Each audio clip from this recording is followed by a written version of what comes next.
পানিতে নোয়াখালীর বন্যা পরিস্থিতির আরও অবনতি হয়েছে। এখনও পানিবন্দী ২০ লাখ মানুষ। বন্যা পরিস্থিতির আরও খবর জানাতে সদর উপজেলার নেয়ারজপুর ইউনিয়ন থেকে যোগ দিচ্ছেন সহকর্মী আবুল হাসনাত বাবুল। কথা বলবো তার সাথে। বাবুল, নোয়াখালীর বন্যা পরিস্থিতির খবর আপনি সারাদিনই জানিয়েছেন। দুর্গতরা সবাই আসলে ত্রাণ পাচ্ছে কিনা বা তাদের বক্তব্য কি?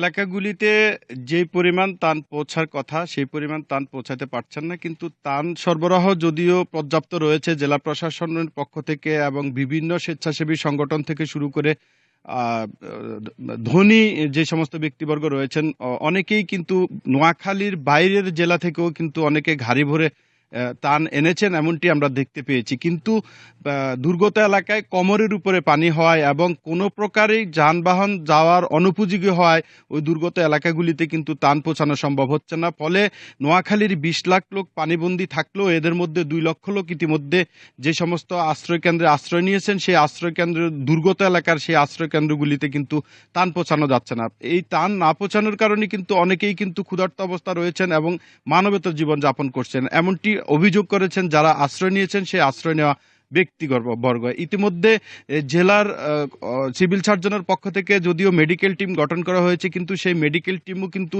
দুর্গম এলাকায় যাচ্ছেন না। ফলে আসলে যারা পানিবন্দী রয়েছেন দুর্গম এলাকাতে একদিকে যেমন ত্রাণ পাচ্ছেন না, অন্যদিকে তাদেরকে কিন্তু উদ্ধার করে উদ্ধারকারী যে সমস্ত সংগঠন রয়েছেন প্রশাসন থেকে শুরু করে সবাই কিন্তু তাদেরকে উদ্ধার করতেও কিন্তু ব্যর্থ হয়েছেন। এখন পর্যন্ত আমরা নোয়াখালীর কোথাও কিন্তু নৌকা ভরে অথবা স্পিড বোট দিয়ে কোনো একটা কৃত্রিম উপায় অবলম্বন করে কেউ টান পৌঁছাইতে কিন্তু আমরা দেখিনি। ফলে নোয়াখালীতে পানিবন্দী মানুষের মাঝে এক ধরনের ত্রাণের হাহাকার চলছে, যেটি আমি আগের বুলেটিনগুলিতেও জানিয়ে আসছি। তো এই সংকটটি নিরসনের জন্য সকল বানবন্দী আমাদের কাছে অভিযোগ করেছেন এবং আহ্বান জানিয়েছেন।